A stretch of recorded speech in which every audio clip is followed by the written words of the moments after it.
Marc, chapitre 10. Jésus étant parti de là se rendit dans le territoire de la Judée, au-delà du Jourdain.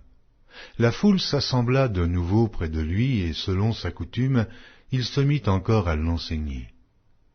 Les pharisiens l'abordèrent, et pour l'éprouver, ils lui demandèrent s'il est permis à un homme de répudier sa femme.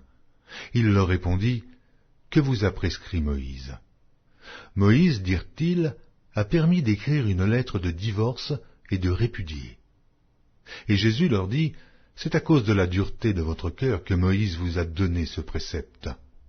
Mais au commencement de la création, Dieu fit l'homme et la femme. C'est pourquoi l'homme quittera son père et sa mère et s'attachera à sa femme, et les deux deviendront une seule chair. Ainsi, ils ne sont plus deux, mais ils sont une seule chair.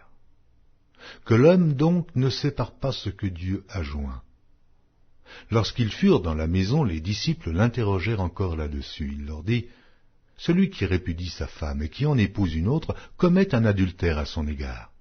Et si une femme quitte son mari et en épouse un autre, elle commet un adultère. » On lui amena des petits-enfants, afin qu'il les touchât, mais les disciples reprirent ceux qui les amenaient.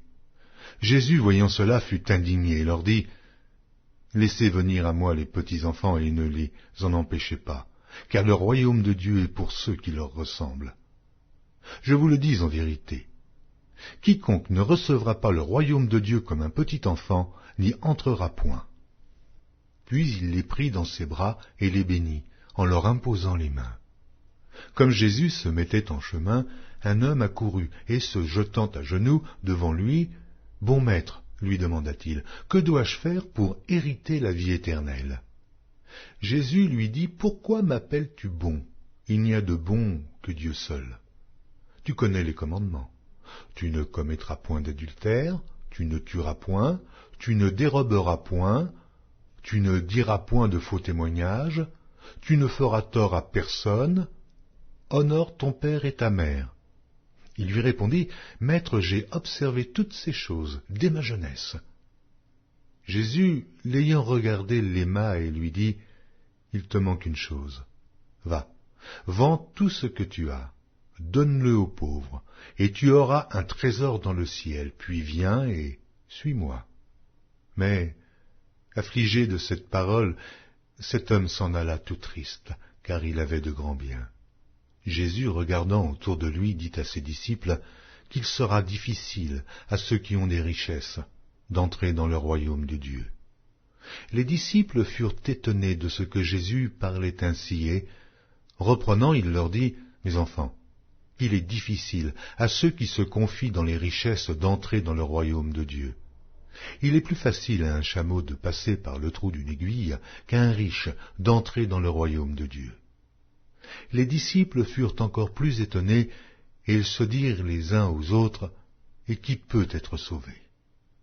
Jésus les regarda et dit, « Cela est impossible aux hommes, mais non à Dieu, car tout est possible à Dieu. » Pierre se mit à lui dire, « Voici, nous avons tout quitté et nous t'avons suivi. » Jésus répondit, « Je vous le dis en vérité, il n'est personne qui, ayant quitté à cause de moi et à cause de la bonne nouvelle sa maison, ou ses frères, ou ses sœurs, ou sa mère, ou son père, ou ses enfants, ou ses terres, ne reçoive au centuple présentement dans ce siècle-ci des maisons des frères, des sœurs, des mères, des enfants et des terres, avec des persécutions, et, dans le siècle à venir, la vie éternelle.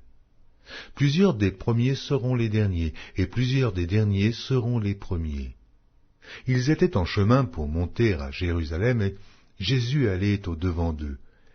Les disciples étaient troublés, ils le suivaient avec crainte. Et Jésus prit de nouveau les 12 auprès de lui, et commença à leur dire ce qui devait lui arriver. « Voici, nous montons à Jérusalem, et le Fils de l'homme sera livré aux principaux sacrificateurs et aux scribes. Ils le condamneront à mort, et ils le livreront aux païens, qui se moqueront de lui, cracheront sur lui, le battront de verges, et le feront mourir.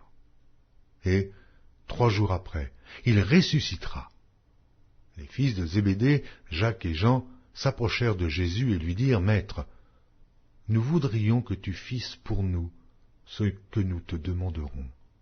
Il leur dit, que voulez-vous que je fasse pour vous?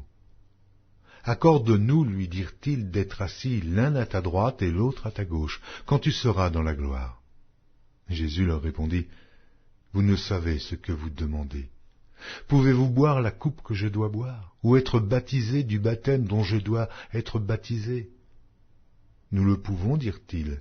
Et Jésus leur répondit, il est vrai que vous boirez la coupe que je dois boire, et que vous serez baptisés du baptême dont je dois être baptisé.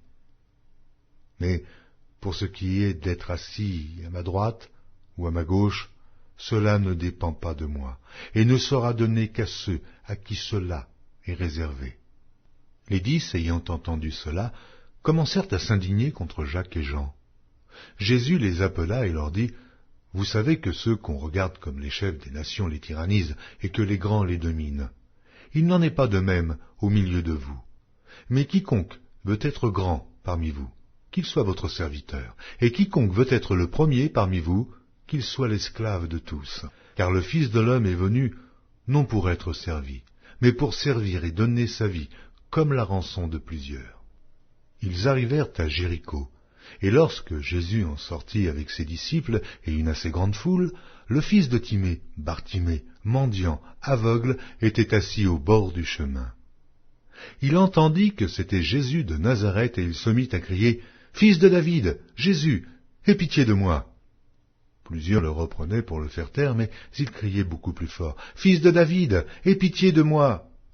Jésus s'arrêta et dit, « Appelez-le. » Ils appelèrent l'aveugle en lui disant, « Prends courage, lève-toi, il t'appelle. » L'aveugle jeta son manteau et se levant d'un bond, vint vers Jésus.